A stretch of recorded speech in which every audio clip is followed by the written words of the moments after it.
Welcome to Behind the Research, where we go behind the latest research from the Journal of Financial Planning. I'm Ben Lewis, and today I'm joined by Dr. Sonya Lutter, Professor of Practice in the School of Financial Planning at Texas Tech University.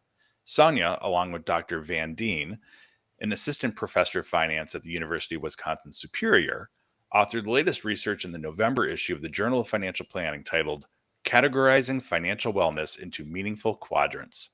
This study explores the dual dimensions of financial wellness, objective financial health, and subjective well being, introducing four quadrants: dangerous, overconfident, pessimistic, and content. With only 38% of individuals in the ideal content category, the findings highlight the importance of evaluating both perception and reality in clients' financial lives. Over the next few minutes, we're going to explore what inspired this research and how you can apply it to your work with clients. Thanks for joining me, Sonya, and welcome to Behind the Research.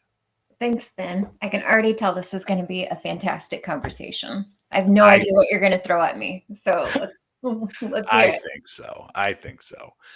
So anyway, look, we just want to kind of start with what the why behind the research. What were you seeing in the profession or the broader landscape that made you and your co-author believe this research was needed? Yeah, Dr. Dean is an absolutely fantastic statistician.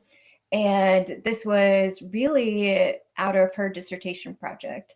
And I kept asking her to explain to me why there were differences in people's objective financial status, and yet they felt like they were so bad off, or Hmm. the other way around, or somewhere in between.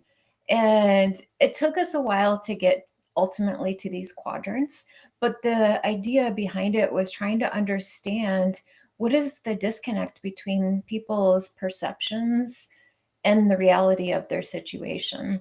And so those four quadrants that you mentioned were our attempt to align people's objective financial status the best we could. As you well know, it's very hard to get to Hmm. real objective financial data in survey research.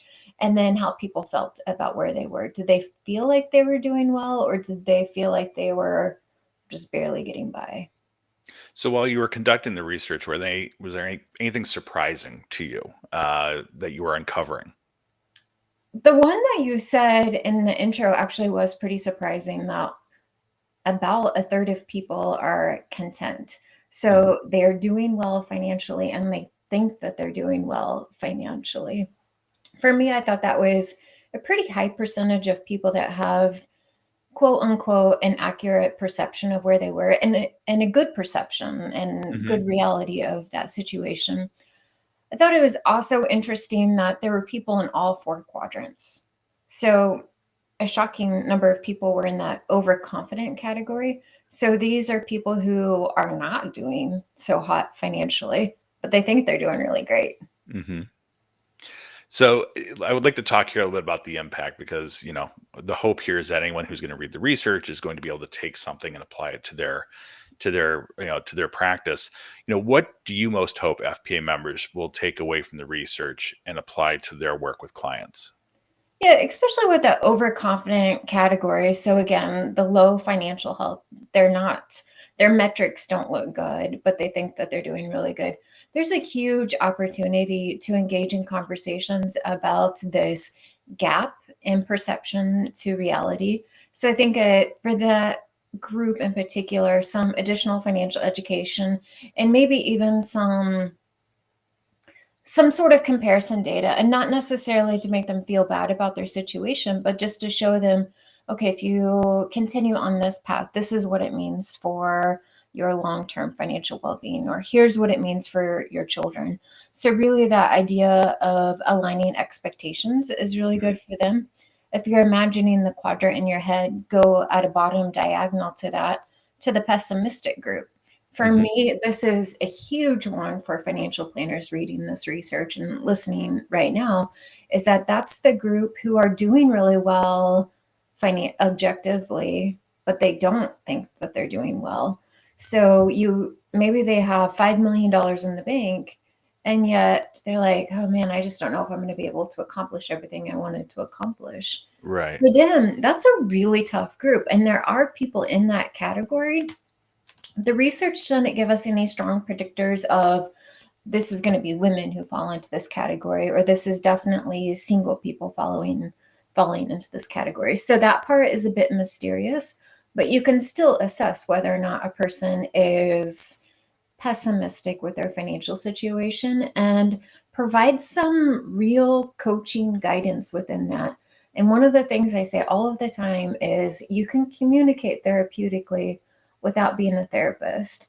And I think that pessimistic group is a group where financial planners might get a little bit uneasy because they think, oh, that's outside of my scope.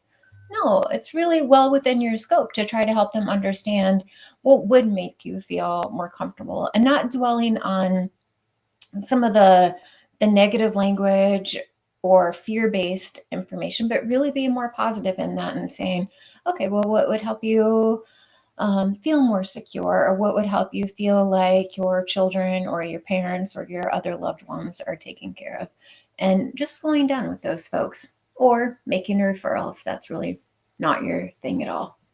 That's great, Lasagna. I mean, yeah, trying to find, I'm always interested in exploring that a little bit more with people is how do you actually take, you know, this new research that's being done and actually applying it to business. And what you were just talking about, I think is really going to be helpful to people. It's going to help them kind of look at it through that lens about how I actually take this and actually apply it to what I'm doing. So, but listen, Sonia, thank you so much for taking a little bit of time to join us on Behind the Research. I really appreciate it. And let me just quickly share with everybody some information there. So you can dig into this exciting new research in the November issue of the Journal of Financial Planning, which is now available to all FPA members. You can simply scan the QR code on the screen or visit fpajournal.org. That's fpajournal.org.